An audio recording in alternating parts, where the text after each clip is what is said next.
नमस्कार विद्यार्थियों, कैसे हैं आप सभी। आज हम हमारी 10वीं कक्षा की हिंदी की पाठ्य पुस्तक क्षितिज भाग 2 के एक बहुत ही रोचक और महत्वपूर्ण पाठ को पढ़ने जा रहे हैं, जिसका नाम है लखनवी अंदाज। आइए जानते हैं कि आज की इस वीडियो में हम पाठ लखनवी अंदाज के बारे में क्या कुछ जानने वाले हैं। आज की इस वीडियो में हम जानेंगे लेखक यशपाल के बारे में। अब आप सभी यह सोच रहे होंगे कि लेखक यशपाल कौन है। दरअसल लेखक यशपाल ही इस पाठ के लेखक हैं, इसीलिए इनके बारे में जानना बहुत ही आवश्यक है। इसके बाद हम पाठ का प्रसंग जानेंगे, यानी लखनवी अंदाज के विषय में कुछ बातें जानेंगे। तत्पश्चात हम पाठ को समझने का प्रयास करेंगे, पाठ की व्याख्या करेंगे। तो तैयार हैं आप सभी? आइए शुरू करते हैं ये वीडियो और जानते हैं लेखक यशपाल का जीवन परिचय। लेखक यशपाल बहुत ही प्रसिद्ध रचनाकार हैं। इन्होंने बहुत सी विधाओं में अपनी रचना प्रस्तुत की है। इनका जन्म 1903 में फिरोजपुर पंजाब में हुआ था। इन्होंने क्रांतिकारी आंदोलनों में भाग लिया और साथ ही यह एक स्वाधीनता संग्रामी भी थे। इन्हें भगत सिंह और राजगुरु का सहयोग मिला। जिस कॉलेज में यह पढ़ते थे उनके साथ भगत सिंह इत्यादि भी पढ़ते थे, इसीलिए इनके मन में क्रांतिकारी चेतना और स्वाधीनता की भावना उत्पन्न हुई। इनकी मृत्यु सन 1976 में हो गई। आइए जानते हैं इनकी रचनाओं के बारे में। स्क्रीन पर दिखाए गए चित्रों में यशपाल की रचनाओं को संकलित किया गया है। इनकी रचनाओं में कहानी संग्रह इस प्रकार है: ज्ञानदान, तर्क का तूफान, पिंजरे की उड़ान, वाह दलिया, फूलों का कुर्ता इत्यादि। और उपन्यासों में झूठा सच, अमिता, दिव्या, पार्टी कामरेड, दादा कामरेड, मेरी तेरी उसकी बात। मेरी तेरी उसकी बात एक प्रसिद्ध रचना है। आइए विद्यार्थियों, अब हम इनकी रचना शैली के बारे में कुछ जानकारी प्राप्त करते हैं। जब आप इस पाठ लखनवी अंदाज को पढ़ेंगे तो आपको पता चलेगा कि लेखक ने किस प्रकार विषय अनुकूल भाषा का प्रयोग किया है। इससे परे इनकी रचनाओं में यथार्थवादी शैली देखने को मिलती है। अब आप सभी यह सोच रहे होंगे कि यथार्थवादी शैली क्या होती है। यथार्थवाद का मतलब होता है कि यह संसार जैसा है उसको हूबहू वैसा ही प्रस्तुत किया जाए, ना तो बढ़ा चढ़ाकर और ना सजा धजाकर। जैसा है वैसा ही प्रस्तुत करना, यह यथार्थवादी शैली की विशेषता है और लेखक ने इस शैली का प्रयोग बहुत बार किया है, बहुत स्थान पर किया है। इनकी रचनाओं में सामाजिक विषमता, राजनैतिक पाखंड और रूढ़ियों का खंडन देखने को मिलता है।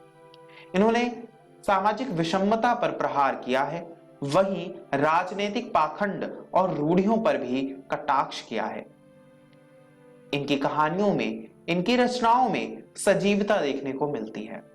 भाषा की स्वाभाविकता इनकी रचनाओं को बहुत ही रोचक और सरल बनाती है, विषय अनुकूल बनाती है। इन्होंने अपनी रचनाओं में उर्दू, फारसी के शब्दों का प्रयोग भी किया है। जब हम इनकी रचना लखनवी अंदाज पढ़ेंगे तो हम इस विषय में और जानकारी प्राप्त करेंगे।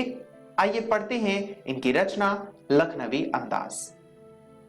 पढ़ने से पहले आइए जानते हैं पाठ के बारे में कि लेखक ने इस पाठ में किसके बारे में बताया है। लेखक विचार कर रहा है कि क्या कथ्य पात्रों, घटनाओं और विचार के बिना कहानी लिखी जा सकती है। इसी संदर्भ में उसने घटना का उल्लेख किया है और इसका निष्कर्ष वह अंत में बताता है। वह पतनशील सामंती वर्ग पर कटाक्ष कर रहा है। वह बताना चाह रहा है कि ये जो सामंती वर्ग है, सामंती वर्ग यानी जो राजा महाराजाओं के जो वंशज हैं और जिनके पास पैसा है, वो अब पतनशीलता पर आ गए हैं और ये वर्ग फिर भी ये जो दिखावे की संस्कृति है, ये जो प्रदर्शन प्रियता है, उसे भूल नहीं रहे, तो लेखक ने इस पर कटाक्ष किया है और बनावटी जीवन शैली के प्रति एक कड़ा रवैया अपनाया है। आइए जानते हैं कि लेखक ने किस प्रकार बहुत ही रोचक ढंग से कहानी प्रस्तुत की है। कहानी शुरू करने से पहले आइए जानते हैं एक विशेष जानकारी। विद्यार्थियों, पहले ट्रेन में 3 दर्जे हुआ करते थे। यदि आज आप रेल में यात्रा करें तो आपको मुख्य रूप से 2 ही दर्जे देखने को मिलेंगे। पहला दर्जा अव्वल दर्जा कहलाता था, जिसे फर्स्ट क्लास भी कहते थे। यह बहुत ही महंगा था और इसमें यात्रा करना सामान्य व्यक्तियों के बस की बात नहीं थी। दूसरा था मझोला दर्जा। मझोला दर्जा यानी सेकंड क्लास। सेकंड क्लास वह दर्जा था जिसमें सामान्य व्यक्ति एकांतता में यात्रा कर सकते थे और बिना किसी समस्या की अपनी यात्रा का आनंद ले सकते थे। और निचला दर्जा सामान्यतः उन लोगों के लिए होता था जो आवश्यकता पूर्वक यात्रा कर रहे हैं और उनके पास धन भी कम है। यहीं पर नवाब और नवाबी के बारे में भी जान लेते हैं। स्वतंत्रता से पूर्व भारत में अंग्रेजों का राज था। अंग्रेजों ने यह राज नवाबों को हटाकर कायम किया था। दरअसल नवाब और नवाबी लखनऊ में देखने को मिलती है। लखनऊ को नवाबों का शहर भी कहा जाता है। आइए इस शहर से संबंधित इस कहानी को पढ़ते हैं और जानते हैं लखनवी अंदाज नामक इस पाठ का मर्म। पाठ का अर्थ जानने से पहले आइए कुछ कठिन शब्दों के अर्थ जानते हैं। मुफस्सिल, मुफस्सिल का अर्थ होता है केंद्रस्थ नगर के आसपास का स्थान, यानी कोई सेंट्रल सिटी है और उसके आसपास का जो एरिया है उसे मुफस्सिल कहते हैं। पैसेंजर यानी यात्री, फुक्कार यानी आवास, सेकंड यानी द्वितीय। लेखक बताता है कि मुफस्सिल की पैसेंजर ट्रेन चल पड़ने की उतावली में फुक्कार रही थी, यानी आवाज दे रही थी। आराम से सेकंड क्लास में जाने के लिए दाम अधिक लगते हैं, यानी आपको अगर सेकंड क्लास का ट्रैवल करना है, सेकंड क्लास में अगर ट्रैवल करना है तो आपको अधिक पैसे चुकाने पड़ेंगे। क्यों? क्योंकि वो एकांत होता है और उसमें पैसे लगते हैं। तो दूर तो जाना नहीं था, भीड़ से बचकर एकांत में नई कहानी के संबंध में सोच सकने और खिड़की से प्राकृतिक दृश्य देख सकने के लिए टिकट सेकंड क्लास का ही ले लिया।